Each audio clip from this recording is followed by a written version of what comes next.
Isang mapagpalang araw sa ating lahat mga kapatid. Ako muli si Adrian Bernales ng Batch 3 at ito ang aking daily devotion. At ngayong araw ay pag-uusapan natin ay patungkol sa tatlong uri ng kamatayan ayon sa Biblia. At ang Bible verse natin ngayong araw ay Genesis chapter 2 verse 17. Sinasabi sa Bible verse na ito na sinabi ng Diyos kay Adan, "But of the tree of the knowledge of good and evil, thou shalt not eat of it, for in the day that thou eatest thereof, thou shalt surely die." Dito natin una makikita ang konsepto ng kamatayan sa Biblia. Maring nagkakaroon tayo ng mga katanungan sa ating isipan. Bakit hindi agad namatay si Adan nung kinain niya ang bunga na ito o ang prutas, o ang pinagbabawal na prutas sa Garden of Eden? Meron tayong tatlong uri ng kamatayan. Unang-una ang spiritual death. Ito yung pagiging hiwalay natin sa Diyos dahil sa kasalanan.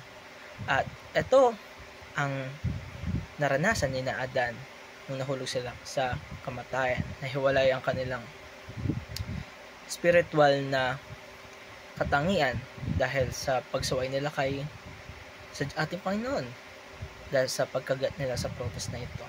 O kaya nahulog ang mga tao sa kasalanan at namatay ang katangian natin ng spiritual.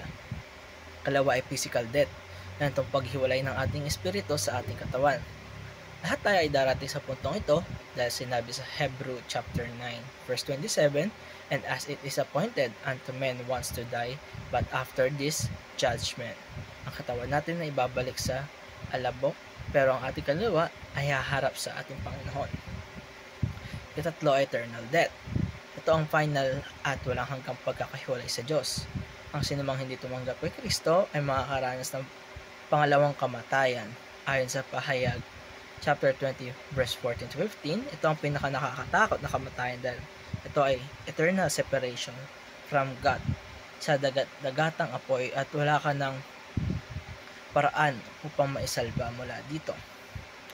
At para naman sa ating application ngayong araw ay unang-una, commune with God daily. Upang hindi tayo maging spiritually dead, dapat tayong lumapit sa ating Diyos araw-araw sa pamamagitan ng panalangin at humingi ng tawad sa mga kasalanan na ating nagagawa sa araw-araw at sa pagbabasa ng kanyang salita. Kalawa ay put your hope in the return of Christ. Ang physical death ay hindi dapat katakutan ng isang Kristiyano dahil may pag-asa tayo sa muling pagdating ni Kristo.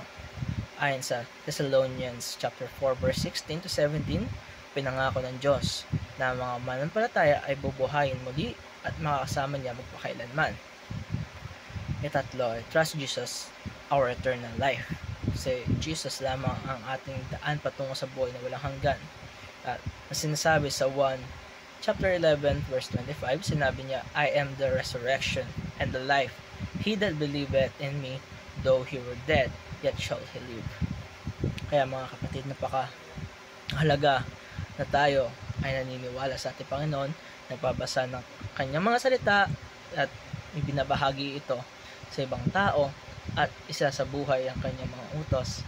At tayo pa rin ay nakagawa ng mga kasalanan at si Kristo lamang ang perpekto na kasunod sa ating Panginoon, kung kaya dapat palagi tayong nananalangin sa ating Panginoon at humihingi ng tawad. Kaya mga kapatid, ako muli si Adrian Bernales ng Batch 3. Maraming salamat sa panonood.